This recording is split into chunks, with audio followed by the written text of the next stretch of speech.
Si estás aquí en la Florida y tienes un accidente de tránsito, te resbalas o tienes una caída en un lugar público, mi recomendación es que la primera llamada que hagas sea al abogado Jared Spinger. Él va a tomar por ti las decisiones legales necesarias y además te va a asesorar en cuanto a los gastos médicos.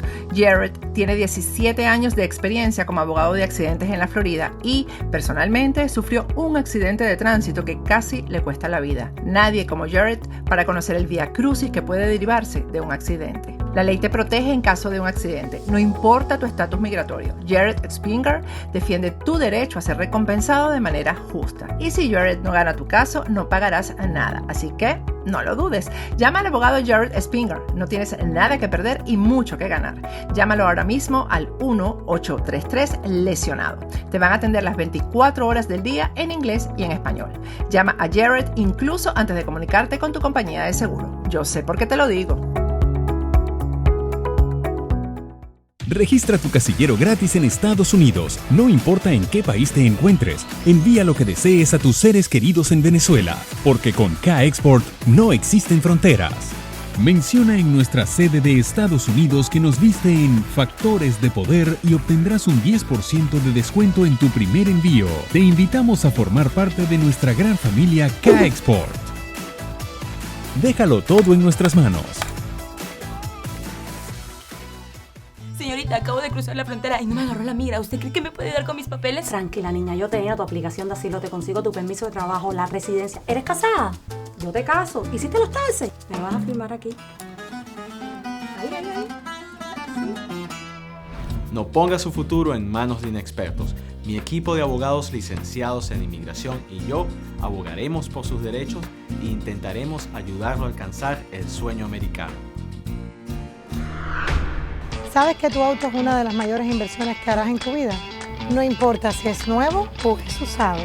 ¿Sabes qué cobertura tienes para protegerlo? ¿Sabes cuánto pagas por cuya cobertura? ¿Conoces a tu agente de seguros? Opportunity Insurance está aquí para contestarle todas sus preguntas. Bienvenidos. Para ayudarle a escoger su mejor opción según sus posibilidades. Y recuerde, Opportunity Insurance, la oportunidad de andar por la vida asegurado.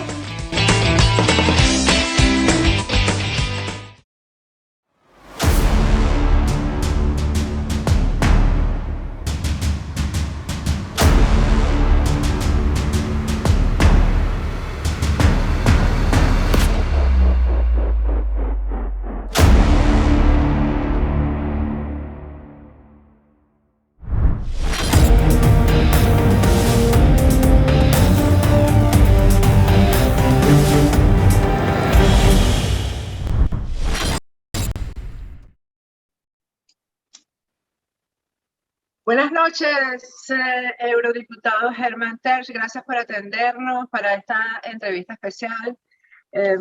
Bueno, el tema es obvio, el conflicto, que no sé por qué todavía lo llaman conflicto, pero a mí es una guerra entre Rusia y Ucrania. Es una guerra, una gran guerra y una guerra que puede ser mucho mayor. Puede ser mucho mayor. En su apreciación, ¿escalará o disminuirá la agresión? Todo es imprevisible, pero vamos, todo indica que desde luego de momento estamos ante una gran escalada. Putin ha fracasado en sus primeros objetivos, que eran realmente hacer una operación rápida. Esos han fracasado estrepitosamente. Está teniendo muchísimas bajas, está teniendo unas resistencias inmensas que no esperaba, está perdiendo muchísimo material. Y ante eso ha ido escalando ya lo que son los bombardeos contra los objetivos civiles e irá subiendo los niveles de causar dolor, de causar daño. Los niveles de destrucción irán subiendo según aumenta la frustración. La frustración es grande y ahora ya está, invirtiendo, está metiendo más masa de hardware, más armamento, ha metido ya artillería, está moviéndose artillería hacia Kiev. Esperamos que el asedio directo de bombardeos a Kiev empiece pronto y eso significará muchísimo daño, muchísimas muertes y muchísima destrucción. En el Parlamento Europeo hay grupos políticos definitivamente prorrusos. Hay algunos eurodiputados de su grupo, señor Terce, que lo son. ¿Cómo se justifica ese apoyo con esa descripción que usted acaba de dar, para la mayoría del mundo esto resulta incomprensible? Se equivoca, en mi grupo no hay nadie que esté defendiendo, la campaña de esta salvaje campaña de Putin, ni la operación de violación de las fronteras de Ucrania. En nuestro partido está Polonia, que es el máximo apoyo, la máxima defensa de las soberanías nacionales dentro de Europa y fuera de Europa, fuera de la Unión Europea, y como tal los primeros defensores de Ucrania y de sus fronteras es Polonia, y nosotros, que somos sus principales aliados, el grupo ECR, el grupo de conservadores y reformistas. Hay otro grupo que es ID, donde hay una serie de personajes, de personas individuales que sí han mostrado, digamos, una comprensión inaudita hacia la operación de Putin, pero desde luego están lejos de nuestro grupo, nada que ver con nuestro grupo. Nosotros, como digo, nosotros somos el grupo que tenemos nuestra mayor delegación. Está Vox, están holandeses, están italianos de Fratelli d'Italia, están suecos y están polacos, que es el grupo mayor, y como digo, los que llevan en este momento la vanguardia de la defensa de Ucrania, de su soberanía, de sus fronteras y del acogimiento de los refugiados que Polonia tiene, el gobierno polaco tiene en este momento dentro de sus fronteras, tiene a casi 2 millones de ucranianos que están siendo acogidos de una forma que la propia Comisión Mundial del Alimento ha dicho que es absolutamente extraordinario lo que está sucediendo en Polonia, la maravilla de operación logística humana y la generosidad absolutamente inaudita con que 2 millones de personas ya son acogidas dentro de Polonia. Tenemos que decir que lamentablemente vendrán muchas más y tendrán que ser repartidas por toda Europa, por supuesto. Son refugiados genuinos, son mujeres, niños y ancianos. Los hombres se quedan todos en Ucrania combatiendo. ¿Usted se siente satisfecho con lo que Europa está haciendo? ¿Se está actuando con la urgencia que exige una situación como esta? No, nunca puedes estar satisfecho, pero además yo creo que nosotros hemos hecho mucho para que todo esto pasara. Nosotros hemos mostrado, Europa ha tenido unas prioridades absolutamente ridículas, no ha gastado en defensa nada, ha sido le dijeron, realmente le dijo el presidente Trump, tuvo aquí también secretarios de defensa anteriores, pero desde luego el presidente Trump tuvo unas enormes diferencias y se le insultó y se le descalificó mucho porque exigía a los europeos que gastaran más en armamento. Los europeos no lo hacían, después lo hicieron mal que bien algunos. Hoy se ha demostrado que las prioridades en Europa tienen que ser distintas. Hay menos, aquí están todos dedicados a la agenda woke, a las leyes ideológicas de las catástrofes climáticas y de muchas alarmas infundadas, mientras las alarmas fundadas no se atienden como se debe. Creo que tenemos que cambiar mucho las prioridades en Europa y desde luego en este momento sí han notado los gobernantes la amenaza que hay y espero que se den los pasos.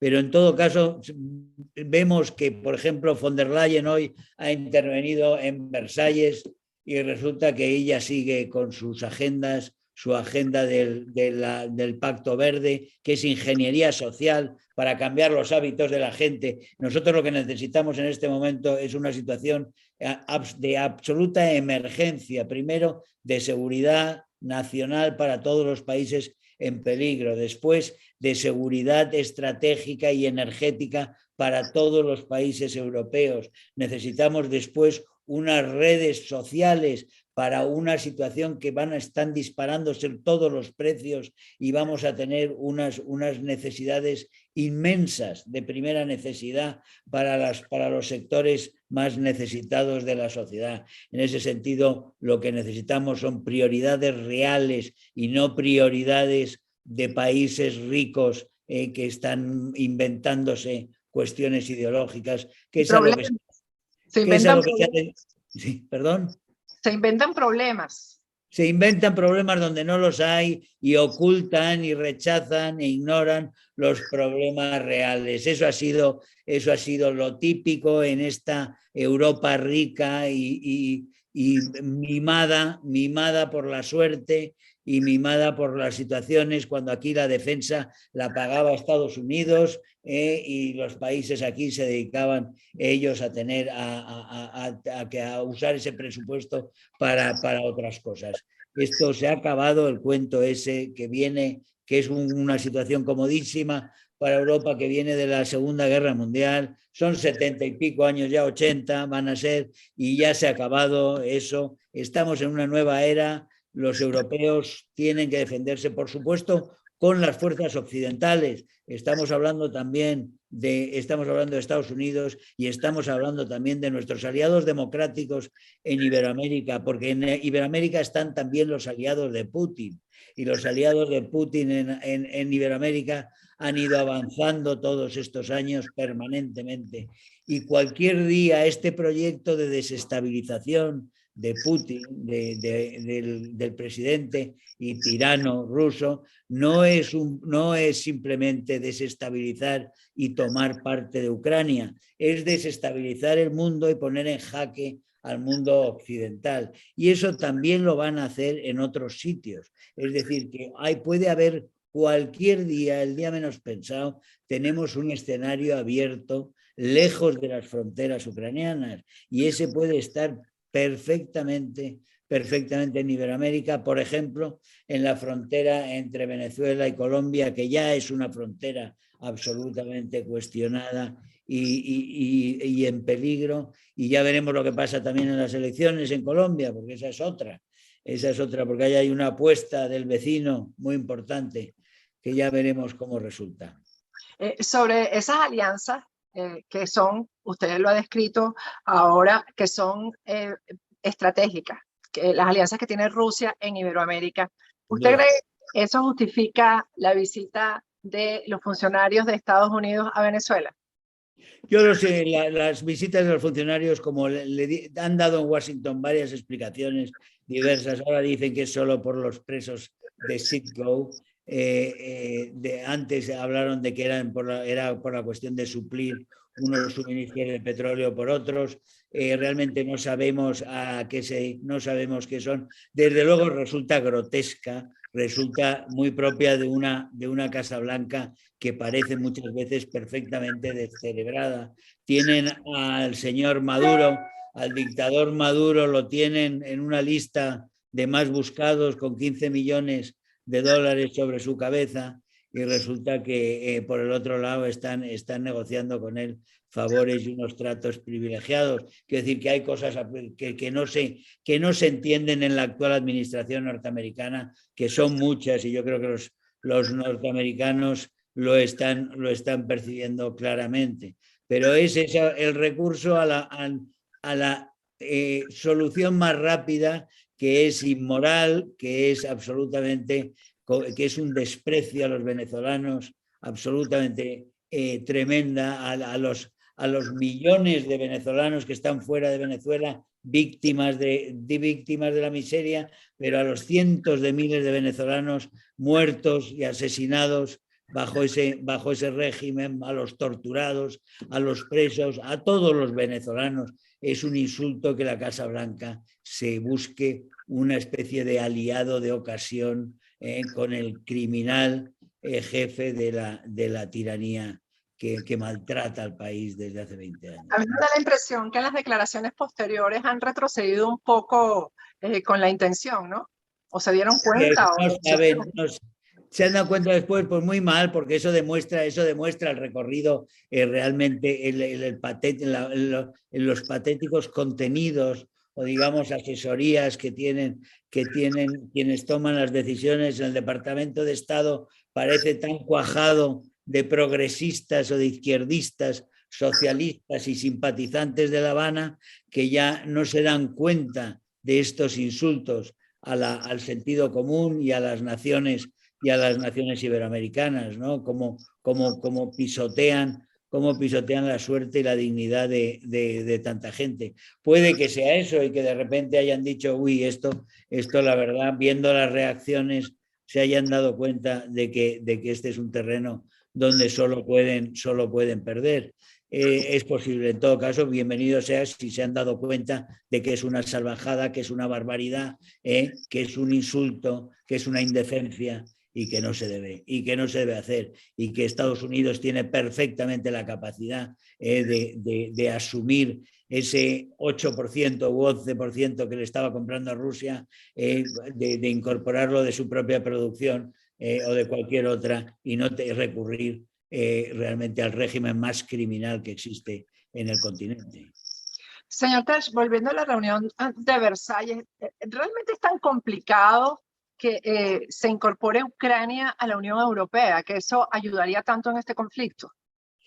No, bueno, incorporarse se puede, pero eso es un proyecto, no hay unos planes de una incorporación inmediata. La incorporación a la Unión Europea es un proceso larguísimo. A España le costó 12 o 15 años, ¿no? Es un proceso en el cual tienen que producirse muchísimos ajustes, muchísimos procesos, comprobaciones legales, todo el trayecto jurídico es muy largo y tal. Lo que sí se puede hacer y se está haciendo es esa declaración formal política de abrir un proceso de adhesión para que se sepa que realmente pertenece a nosotros y que se le considera parte de la familia de las democracias, de las naciones democráticas en Europa, porque aquí en Europa también tenemos que luchar contra aquellos que quieren hacer aquí un superestado que no sería democrático, como la señora von der Leyen y otra serie de gente. Quiero decir, las naciones que forman la Unión Europea son naciones soberanas que han entregado una cierta parte de su soberanía la han entregado para que la gestione la Comisión. Esas naciones no han dejado de ser soberanas. Esa comunidad de naciones sí puede hacer un acto de recibir a Ucrania para que esté dentro. Desde luego, de lo que se trata en este momento es de fortalecer al máximo las posibilidades de defensa para una guerra que puede ser larga, que puede llevarnos a Europa a 10, 12 o 15 millones de refugiados y que puede durar meses y no años, y que puede ser, como digo, no solo una tragedia humana, sino también un cambio total de paradigma para toda Europa, que se encontraría en un estado de excepción con unos condicionamientos económicos inmensos en esas circunstancias. Por otro lado, hay que ver cuál va a ser la actitud de China. Rusia no va a poder aguantar todo esto con ese ejército que tiene, que es un ejército que ya digo que les está fracasando, que van a tener que dedicarse a destruir las ciudades porque son incapaces de tomar militarmente nada en la lucha abierta. Está claro que están ganando los ucranianos. Siempre que hay enfrentamientos, los enfrentamientos los están ganando las fuerzas ucranianas, preparadas como están, motivadísimas como están, frente a muchos chicos que son gente que está haciendo el servicio militar en el ejército ruso, que no tienen ninguna motivación, que muchos de ellos no solo están en un mar de dudas, sino que no quieren estar donde están en este momento. Es decir, que tienen nulas ganas de combatir y ningún incentivo para ello. Es decir, es una situación muy difícil, pero que va a tener unos costes enormes para Rusia. Rusia está siendo humillada por Putin. Putin acaba de anunciar que va a llevar 16.000 mercenarios de Oriente Medio, de Siria, a combatir. ¿Qué pasa? Que ese poder, él que presume de tener una potencia mundial, y resulta que no tiene ejército y tiene que contratar 16.000 mercenarios en Siria, árabes, va a llevar a árabes a la zona de Centro Europa a combatir contra los que dice que eran rusos, porque en realidad ha entrado en Ucrania diciendo que aquello era parte de la Rusia eterna y que eso nunca se debía haber separado y que eso se tiene que incorporar a la Rusia de siempre. Y resulta que a esos hermanos suyos descarriados los va a matar con soldados que son mercenarios que trae de Arabia, de Siria. Realmente es una humillación para la propia nación rusa. Veremos qué pasa en Rusia. En Rusia, pese a toda la brutal represión, porque cada vez que salen estos jóvenes en San Petersburgo hay miles de detenidos y los detenidos, muchos de ellos los condenan de inmediato en juicios express, los condenan y están en unas circunstancias de seguridad jurídica cero, absolutamente nulas, de pura dictadura, y están deteniendo a miles de personas y sigue habiendo protestas y cada vez habrá más protestas. Al parecer a los muertos tampoco los repatria. Están teniendo muchísimos miles de muertos y los están incinerando en el terreno con unos hornos crematorios que llevan en las columnas militares para no devolver a sus pueblos y a sus ciudades y a sus familias a los soldados rusos muertos para que no para que no se vea y no genere insatisfacción. Es decir, ese grado de inseguridad tiene la tiranía de Putin en este momento respecto a su propio pueblo. Es decir, hay muchísimas incógnitas y después hay una cosa muy importante que en este momento se está debatiendo en el Consejo de Seguridad, que es la cuestión que han sacado. Llevan una campaña de desinformación desde hace 10 días ya los rusos diciendo que en Ucrania hay una serie de fábricas de armas biológicas y químicas, lo cual es rotundamente falso y está inventado. Y primero lanzaron una campaña y después fueron al Consejo de Seguridad. Todos les han dicho, desde las instituciones internacionales dedicadas a la vigilancia y después los demás miembros del Consejo de Seguridad, les han dicho que no hay ni un dato que avale esas acusaciones, que es mentira, que es mentira. Los ingleses lo han llamado una grotesca mentira, solo comparable a la otra afirmación de Rusia de hace 20 días de que no iban a invadir Ucrania, que ha resultado ser la mentira más escandalosa y grotesca. Bueno, pues es radicalmente mentira, pero que están alarmados porque si Rusia está diciendo que hay armas químicas y biológicas, puede que esté preparando el terreno para usarlas. Para usarlas ellos. Para usarlas ellos, y echar la culpa después, decir, ven cómo las había y tal. Entonces, eso es un peligro que existe ahora y lo acaban de denunciar con muy, muy duras palabras en el Consejo de Seguridad en Nueva York. En un debate que se está produciendo todavía en este momento. Este tema de la propaganda a mí me ha llamado mucho la atención en este conflicto, porque creo que se le ha visto el rostro también a muchos periodistas, a mucha parte de los medios de comunicación, ¿no? Cómo han respaldado esta propaganda que no es nueva, ¿no? Creo que esto es un tema que se viene generando hace muchísimo tiempo, la propaganda rusa, y aquí se le ha visto el rostro a quienes han estado participando de esto, formando parte. Ha habido mucho. La propaganda rusa es una propaganda que tiene muchísimos medios, a la cual Putin ha dedicado en los últimos 20 años ingentes cantidades de dinero, a RT, lo que es Russian Today, a Sputnik y tantas otras que son simpatizantes e informadoras o desinformadoras como hay. Nosotros tenemos ahora un periodista de un medio también comunista, lo tenemos, está preso, prisionero en Polonia, porque los servicios de información polacos han descubierto que estaba, o le acusan de ser un informador del GRU, de los servicios de información rusos, de los militares de Rusia.